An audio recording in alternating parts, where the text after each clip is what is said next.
challenge your caffeine intake today, hopefully not too much. I'm Stewart, the Chief Technology Officer for ClearSpring. We are right up the street here, and we've been around for a little over 5 years. We started out in the widget sharing business back in 2006. Inherently social, providing social sharing tools around widgets, providing real-time analytics back to widget providers and publishers. And we've evolved over the years through the sharing network and other tools to become one of the, or probably the largest third-party content sharing network on the web. We help publishers socially engage to their audience and extend their audiences. We take our large set of real-time data and we help advertisers find their intender and influencer audiences and also extend their reach.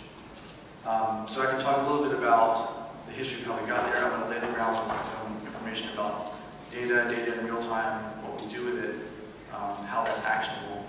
And first, a few observations about that, and then I want to talk about some video campaigns that we've run, some insights from that, some analytics from that.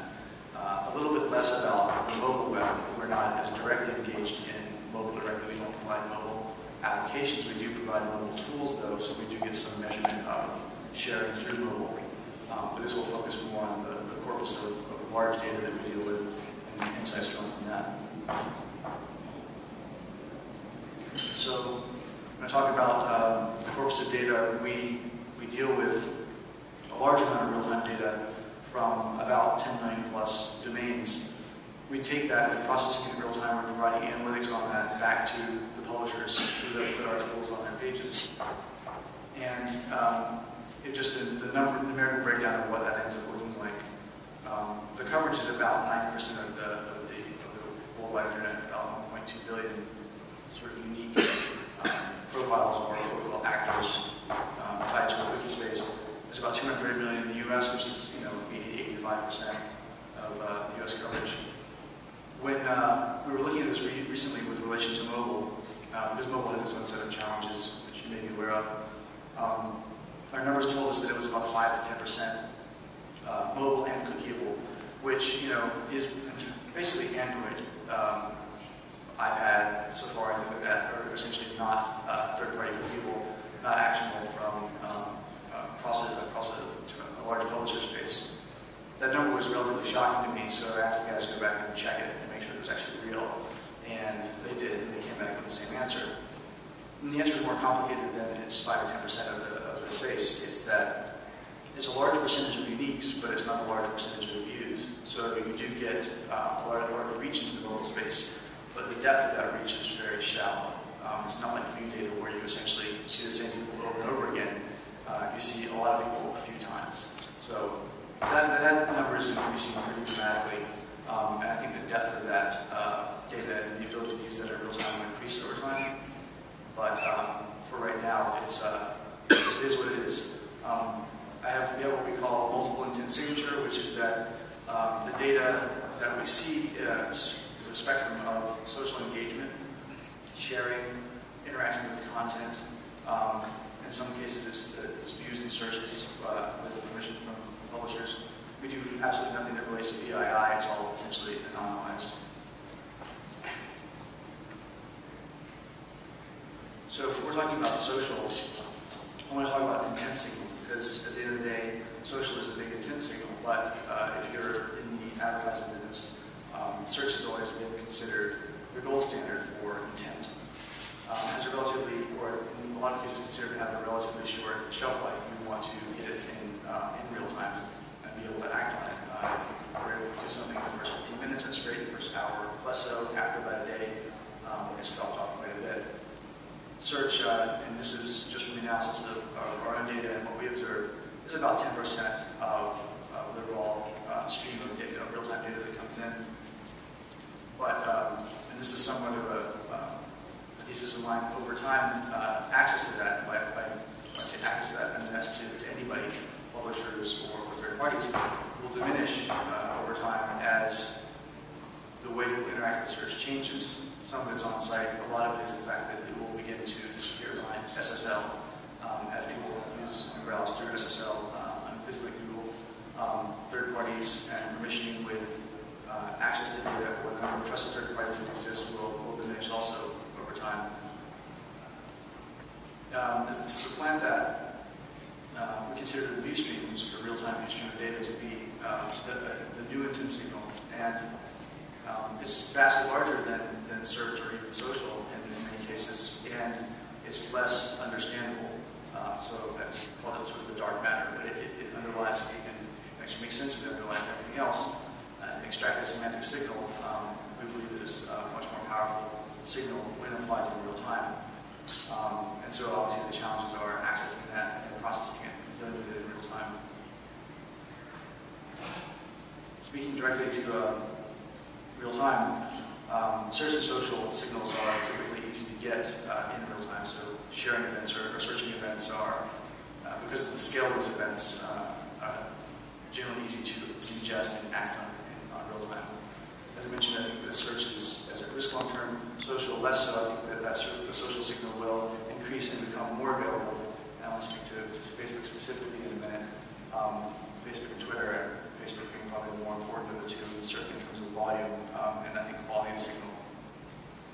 The view data, which is of course the much larger signal, is not available across a large network in real time. It is to some people in privileged positions, obviously to publishers directly. The ability to act on that, however, is very, very limited, and there are a small number of big data companies that specialize in trying to make sense of that, but almost none of them are doing it in real time. And our goal has been to do that in real time. Today we provide analytics back to publishers at scale across the entire network, where you can actually see intent signals in terms of social interactions in real time through analytics dashboards. I realized I didn't actually have a screenshot of that, but you can actually go to ads.com and check it out. It's there. And then we do the same thing back to advertisers, which is essentially, we can provide real-time data back to advertisers, but the question is, how useful is that? And actually, I'll touch on that a little bit. So I'd like to talk about the proximity to data, proximity to the real-time stream of data. If you're paying attention, Facebook had a big announcement in the last few days. And the great thing about that is that it will provide an incentive to bring structure, semantic structure to web content. People have been marking things up for years for SEO.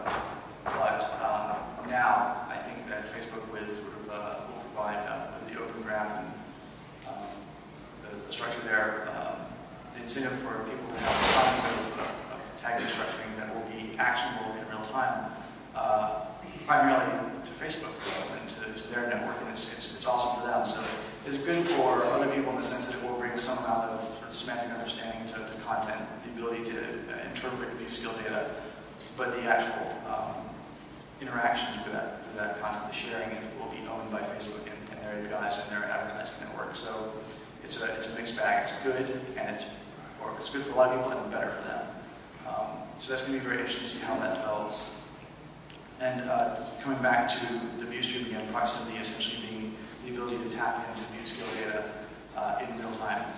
Few people have access to that, and I think that will remain about the same over time. And the technical challenges are how to actually make sense of that semantically, and Facebook feeds that in an interesting way and in a good way. So now I'm going to talk about the social signal. Personas and intent. I think that this is something that I've been sort of socializing internally in my company for a while.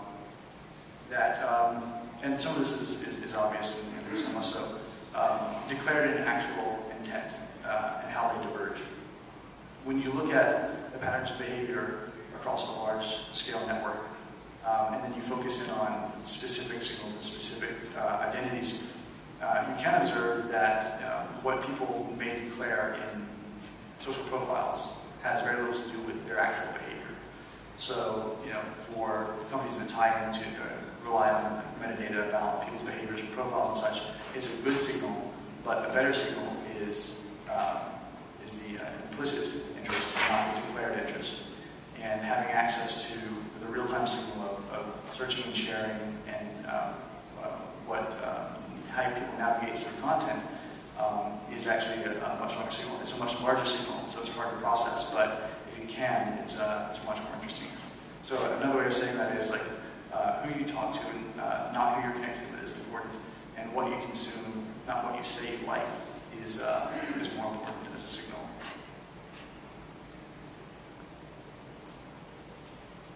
Here's a note on convergence, because we deal with both publishers and advertisers and end users.